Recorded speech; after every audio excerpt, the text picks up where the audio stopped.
ഇന്ന് തന്നെ ഡൗൺലോഡ് ചെയ്യൂ. കാണൂ നിങ്ങളുടെ ഫേവറേറ്റ് ഷോസ്. അകത്ത് എന്റെ നന്ദേട്ടൻ ജീവിതത്തിനും മരണത്തിനും ഇടയിൽ കിടക്കുക. നിങ്ങളുടെ നന്ദേട്ടനോ? എന്നു മുതലാ നിങ്ങൾക്ക് അങ്ങനെയൊക്കെ തോന്നി തുടങ്ങിയേ? ആ പാവത്തിനെ വർഷങ്ങളോളം പൂട്ടിയിട്ട് പീഡിപ്പിച്ചപ്പോ അന്നത് നിങ്ങളുടെ നന്ദേട്ടനല്ലായിരുന്നോ?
നന്ദന്റെ ബൈസ്റ്റാൻഡേഴ്സ് അല്ലേ?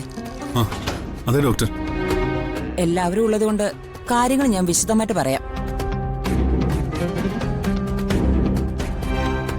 പേഷ്യന്റിന്റെ സ്ഥിതി കുറച്ച് ക്രിട്ടിക്കലാണ്.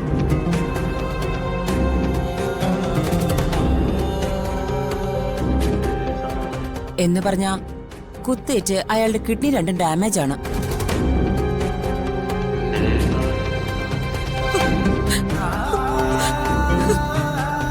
നെർവസ് സിസ്റ്റത്തിനും ഡാമേജ് ഫൈൻഡ് ഔട്ട് ചെയ്തിട്ടുണ്ട്. ഉടൻ തന്നെ സർജറി വേണ്ടിവരും. അത് സിസ്റ്റർ നേരത്തെ പറഞ്ഞായിരുന്നു. സർജറി എത്രമാത്രം സക്സസ് ആവുമെന്ന് നമുക്കിപ്പോ പറയാൻ പറ്റില്ല. ചാൻസസ് 50-50 ആണ്. ഇനി അഥവാ സക്സസ് ആയില്ലെങ്കിൽ ഇമീഡിയറ്റ് ഡയാലിസിസ് ആരംഭിക്കും. വിത്തിൻ 1 വീക്ക് കിഡ്നി ട്രാൻസ്പ്ലാന്റ് ചെയ്യേണ്ടി വരും. അതിന് സെയിം ബ്ലഡ് ഗ്രൂപ്പ് ഉള്ള ഒരു ഡോണർ വേണം.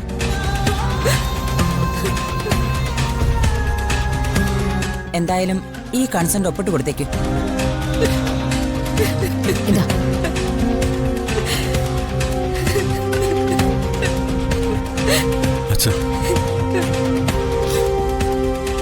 അച്ഛൻ സങ്കടപ്പെടണ്ട.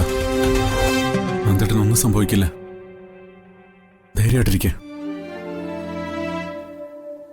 അച്ഛാ, ഇതിൽ ഒപ്പിട്ട് കൊടുക്ക.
ഇനി ഇവിടെ നിൽക്കുന്നേ?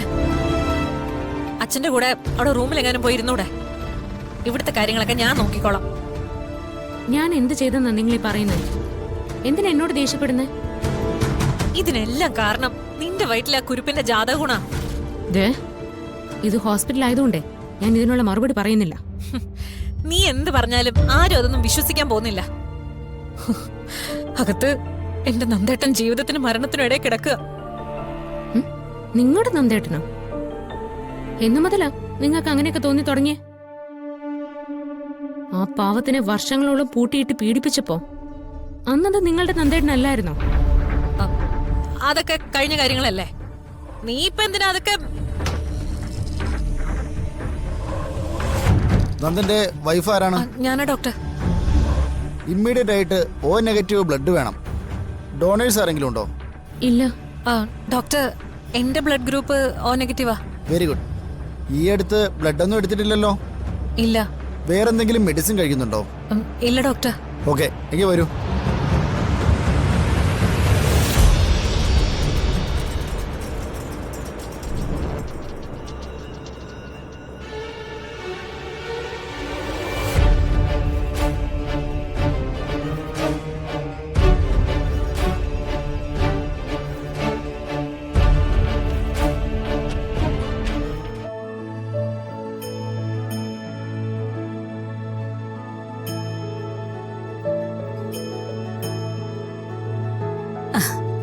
നിങ്ങൾ സൂക്ഷിച്ചു പോയിട്ടെ രാത്രി ആകുന്നതിന് മുമ്പ് ഇങ്ങനെ വരണേ മക്കളെ. അവരെന്താ ചെറിയ കുട്ടികളാണോ? അവർക്കറിയാൻ പോകാനും വരാനും എല്ലാം. ആ, നിങ്ങൾ പോയിട്ട് വാ മക്കളെ.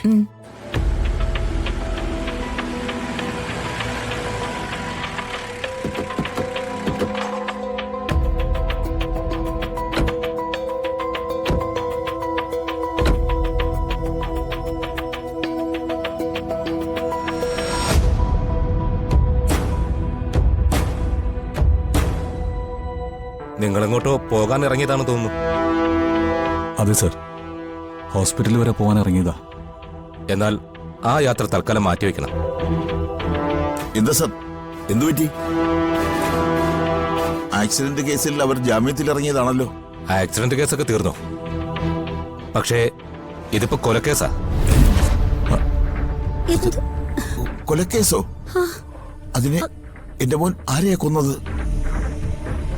സർ, ശരിക്കും എന്താ പ്രശ്നം? ആക്സിഡന്റ് കേസിൽ നിങ്ങൾക്ക് സ്റ്റേഷൻ ജാമ്യം കിട്ടി. പക്ഷേ നിങ്ങളുടെ വണ്ടി ഇടിച്ച പെൺകുട്ടി 2 മണിക്കൂർ മുമ്പ് മരണപ്പെട്ടു.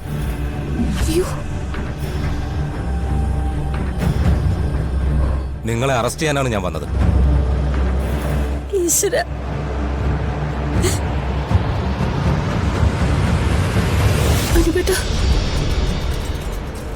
സർ, ഞാനത് മനഃപൂർവ്വം ചെയ്തതല്ലല്ലോ. ആ കുട്ടി എന്റെ വണ്ടിയുടെ മുമ്പിലേക്ക് എടുത്ത് അടിയതാ. അതൊക്കെ ശരി തന്നെ. പക്ഷേ ഇപ്പൊ അത് കൊലക്കേസാണ്. പിന്നെ വേറൊരു കാര്യം, യഥാർത്ഥത്തിൽ ഞാൻ നിങ്ങളിപ്പോ അറസ്റ്റ് ചെയ്യുന്നത് നിങ്ങളുടെ ജീവൻ രക്ഷിക്കാനാണ്. മനസ്സിലായില്ല. ആ പെൺകുട്ടി ആരാണെന്ന് നിങ്ങൾക്കറിയാമോ? ഇല്ല, അതേക്കുറിച്ച് കൂടുതലൊന്നും എനിക്കറിയില്ല. എങ്കിലറിയണം. അല്ലെങ്കിൽ ഏത് വഴിക്കാണ് പണി വരുന്നതെന്ന് തിരിച്ചറിയാനുള്ള സമയം പോലും കിട്ടില്ല. അതിനു മുമ്പ് തന്നെ അവര് തീർത്ത് കളയും. ആരുടെ കാര്യം സാർ ഈ പറയുന്നേ?